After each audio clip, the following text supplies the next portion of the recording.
Hello दोस्तों, welcome back to my channel real life style में आपका बहुत बहुत स्वागत। मैं ममता और आपके लिए कई सारे क्वेश्चंस लेकर के आज आपके सामने उपस्थित हुई हूँ और आशा करती हूँ कि आपको ये क्वेश्चंस अच्छे लगेंगे। और दोस्तों, ये एक बात और कहना चाहूँगी कि वीडियो को खूब अच्छे ध्यान से देखिए, क्योंकि परीक्षा की घड़ियाँ अब आपके समीप आ रही हैं, इसलिए जो भी पढ़िए सटीक पढ़िए। ओके, चलिए आइए आगे बढ़ते हैं।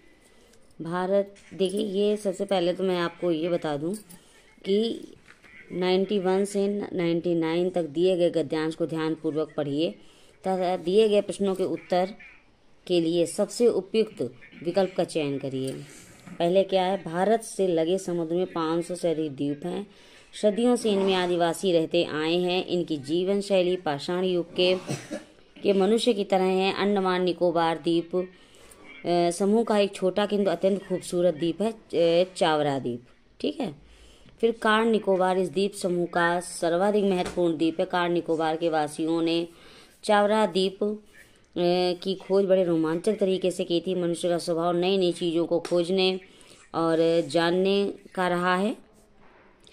इस गुण के कारण ही खोजों का सिलसिला शुरू हुआ। इसके लिए समुद्री यात्रा एक भारी समस्या थी। तब तक इन आदिवासियों को नाव बनाने का ज्ञान नहीं था। जब यह तय हो गया कि खोज पर निकलना ही है, तब कई दिमाग सक्रिय हो उठे। निकोबारियों पर एक ही धुन सवार रहने लगी कि कुछ न कुछ किया जाए। तरह तरह के प्रयोग होने लगे। अचानक कुछ लोगों को ध्यान आया कि जब लकड़ी पानी में गिर जाती है तो वह तैरती रहती है। उन्होंने प्रयोग के तौर पर नारियल का एक पेड़ उखाड़ कर उसे छीलना आरंभ किया। तरह तरह से काटा, उसका आकार छोटा किया, गोलाई कम की, पानी पर तैराकर देखना शुरू किया। इससे उन्हें संतुलन की कला समझ में आई और आखिरकार एक छोटी सी नाव बना ली। नाव को नाम दिया केनू। ठीक है। अब आइए, इससे ये जो अपठित गद्यांश है, इससे ही संबंधित ये नीचे क्वेश्चंस दिए गए हैं। 99 तक आप ये इसी पैराग्राफ से संबंधित क्वेश्चंस को आप देखेंगे, रिलेटिव। ठीक है। आइए क्वेश्चन नंबर 91 पे चलते हैं। भारत से सटे समुद्र में कितने द्वीप हैं? बताइए। भारत से लगे समुद्र में 500 से अधिक द्वीप हैं। अब आप बताइए, केवल 500, 500 से कम, 500 से अधिक, 5000 से अधिक? दोस्तों, आप भी गेस करिए इस बात को। चलिए ठीक है, क्वेश्चन देख लेते हैं। 500 से अधिक, पहले नंबर पर ही ये देखिए दिख रहा है। ठीक है। तो नेक्स्ट क्वेश्चन है, चावरा द्वीप किस द्वीप समूह से संबंधित है?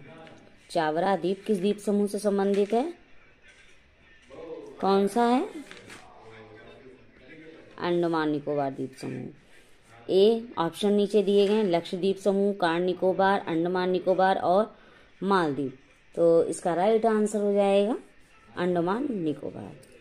फिर नेक्स्ट क्वेश्चन है, नई नई खोजों का सिलसिला शुरू होने के पीछे प्रमुख कारण है मनुष्य का मनमौजी स्वभाव, मनुष्य का जिज्ञासु स्वभाव, मनुष्य की आराम परस्ती, मनुष्य की श्रमशीलता। तो इसका राइट आंसर हो जाएगा 2, मनुष्य का जिज्ञासु स्वभाव। जिज्ञासु स्वभाव ही होता है दोस्तों, तभी एक नया आविष्कार होता है ना। आवश्यकता आविष्कार की जननी है। ठीक है। तो जब तक जिज्ञासु स्वभाव आपका नहीं होगा, तब तक आप जैसा कुछ परिस्थितियां हैं आप उन्हीं के अकॉर्डिंग चलते रहेंगे। लेकिन अगर आप नया कुछ करने को उसके प्रति जिज्ञासा रखेंगे तो अवश्य ही उसमें सफल होंगे। क्यों? जिज्ञासु स्वभाव नहीं होगा तो फिर आगे बढ़ने के बारे में आप नहीं सोच पाएंगे। ठीक है। आइए नेक्स्ट क्वेश्चन पे चलते हैं। और आइए देखते हैं। ठीक है। फिर नेक्स्ट क्वेश्चन है, इन आदिवासियों के लिए समुद्र यात्रा एक बहुत बड़ी समस्या थी। इन आदिवासियों के लिए समुद्र यात्रा एक बहुत बड़ी समस्या थी, क्योंकि आइए देखते हैं।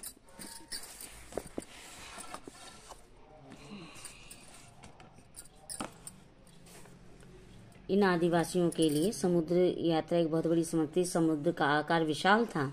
समुद्र में ऊंची ऊंची लहरें उठती थी। उन्हें नाव बनाना नहीं आता था, उन्हें नाव तैराना नहीं आता था। तो इसका राइट आंसर हो जाएगा, उन्हें नाव बनाना नहीं आता था। फिर केनू नाव किससे बनाई गई? नारियल के पत्तों से, नारियल के तने से, नारियल के रेशों से, नारियल के फल से। तो इसका राइट आंसर हो जाएगा नारियल के तने से। फिर नेक्स्ट क्वेश्चन है, निम्न में से विशेषण विशेष्य का उदाहरण नहीं है। छोटी नाव, कुछ लोग, नई चीज, खूब प्रसन्न। तो इसका राइट आंसर हो जाएगा खूब प्रसन्न। ठीक। फिर निम्न में से समूह से भिन्न कौन सा है? द्वीप, विद्वान, द्विज, देना। तो इसका राइट आंसर हो जाएगा देना। फिर समुद्र का पर्यायवाची है जलधि, जलद, जलज, अम्ब। ठीक है, जलधि, जलद, जलज, अम्ब। तो इसका राइट आंसर हो जाएगा जलधि। फिर कई दिमाग सक्रिय हो उठे अर्थ के आधार वाक्य भेद बताइए। विधानवाचक, संकेतवाचक, इच्छावाचक और विस्मय आदि वाचक। तो इसका राइट आंसर हो जाएगा विधानवाचक। ठीक है। फिर नेक्स्ट क्वेश्चन है, अब इसमें देखिए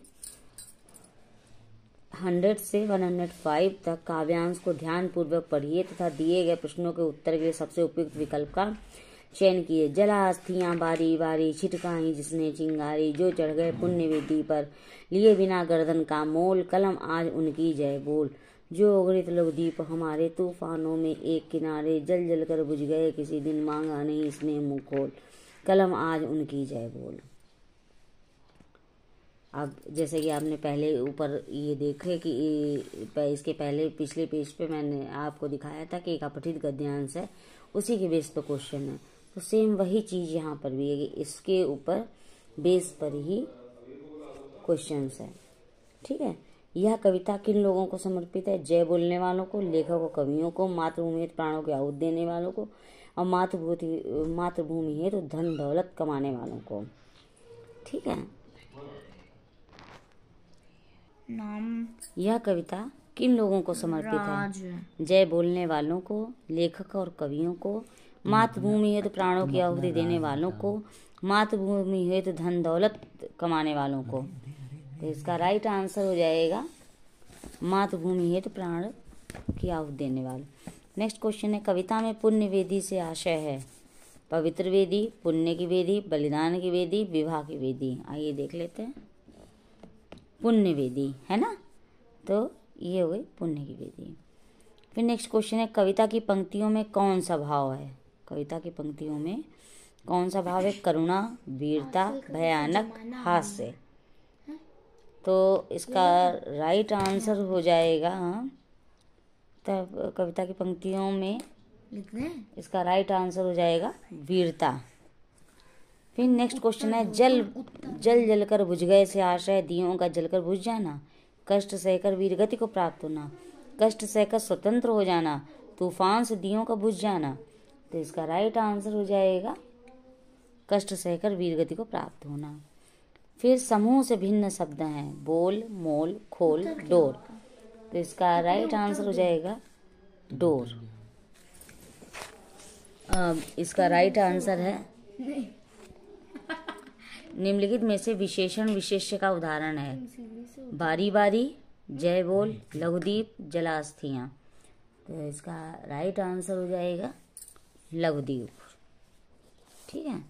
फिर नेक्स्ट क्वेश्चन है, कक्षा 7 की शिक्षिका, देखिएगा कंडीशन, कक्षा 7 की शिक्षिका एक पत्ती कविता के पठन उपरांत कार्य के रूप शिक्षार्थियों से सूखी पत्तियों से विभिन्न जानवरों की तस्वीर बनाने के लिए कहती है। वे ऑप्शन नीचे दिए गए हैं। अपने कार्य को समाप्त करने के लिए शिक्षार्थियों को कुछ गतिविधियां व्यस्त रख रही हैं, भाषा के साथ कला को समेकित कर रही हैं, शिक्षार्थियों के सूक्ष्म मोटर कौशलों का विकास करने का प्रयास कर रही हैं, भाषा को जानवरों के साथ समेकित कर रही हैं। तो इसका राइट आंसर है भाषा के साथ कला को समेकित कर रही हैं।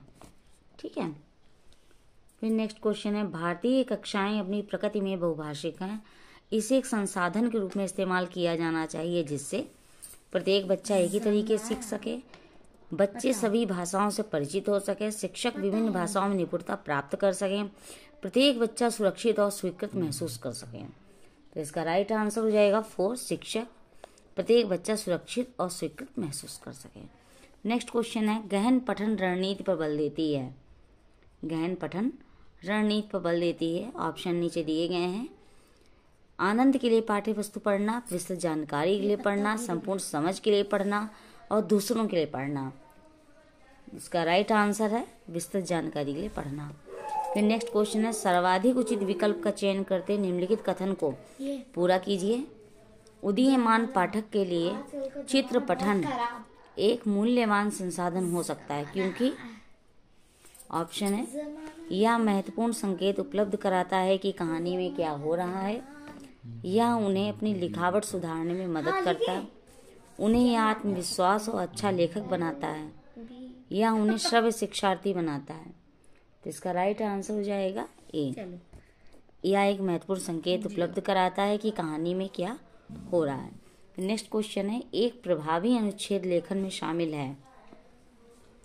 एक प्रभावी अनुच्छेद लेखन में शामिल है सुपाठ्य में अच्छी लिखावट, विषय वस्तु में कठिन शब्द, विचार प्रस्तुति में सुसंगतता और शिक्षार्थी को शामिल करने की अलंकारिक भाषा। तो इसका राइट आंसर हो जाएगा विचार प्रस्तुति एवं सुसंगतता। आज के लिए दोस्तों बस इतना ही। कल फिर मैं कुछ नए क्वेश्चंस के साथ आपके सामने आऊँगी। बस आपके लिए मैं इतना ही कहना चाहूँगी कि जो भी पढ़िए सटीक पढ़िए, अच्छा पढ़िए, समय आपके नज़दीक है और पूरा प्रयास कीजिए कि जो भी मैं पढ़ा रही हूँ वीडियोस को खूब अच्छे से ध्यान से देखिए।